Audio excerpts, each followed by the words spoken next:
Kisah Orang Kudus. Hari ini, tanggal 22 Februari. 1.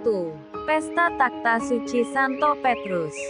Menurut cerita lisan yang beredar di kalangan gereja, Santo Petrus yang diberi kuasa oleh Yesus untuk memimpin gereja mendirikan dua buah takhta keuskupan. Yang pertama didirikan di Antiokhia, di tengah-tengah kaum Yahudi dan orang-orang kafir pada tahun 35. Di sana Petrus memimpin jemaatnya selama 7 tahun. Setelah 2 kali mengunjungi Roma, maka pada tahun 65 ia menetap di sana sebagai uskup pertama. Maksud pesta takhta suci Santo Petrus adalah untuk menghormati Petrus sebagai wakil Kristus dan gembala tertinggi gereja, yang mempunyai kuasa rohani atas segenap anggota gereja dan semua gereja setempat. Kuasa Petrus ini yang lazim disebut primat Petrus, diberikan langsung oleh Yesus sebelum kenaikannya ke surga. Yohanes bab 21 ayat 15-19. 2. Santa Margareta dari Cortona. Pengaku iman. Margareta tergolong gadis yang malang hidupnya terlebih-lebih setelah ibunya meninggal. Gaya hidupnya sembrono tanpa kendali. Nasihat-nasihat saleh dari ibunya tidak lagi dituruti. Demikian pula kewajiban-kewajiban agama. Gejolak remajanya tidak sanggup dikendalikannya. Ia bergaul dan bersenang-senang dengan pemuda-pemuda tanggung yang buruk akhlaknya.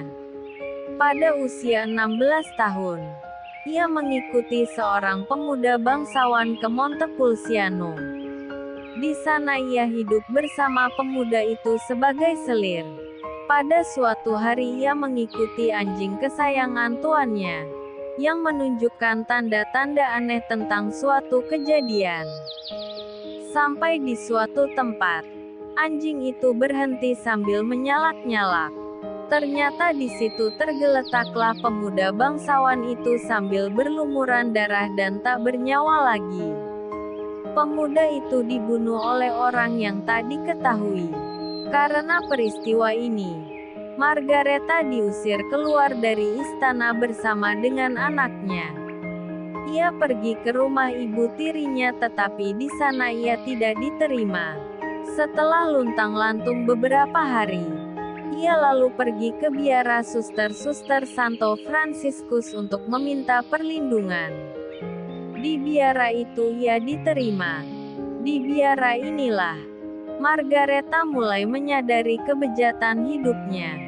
Ia bertobat dan berniat untuk meninggalkan perbuatan-perbuatannya yang bejat itu.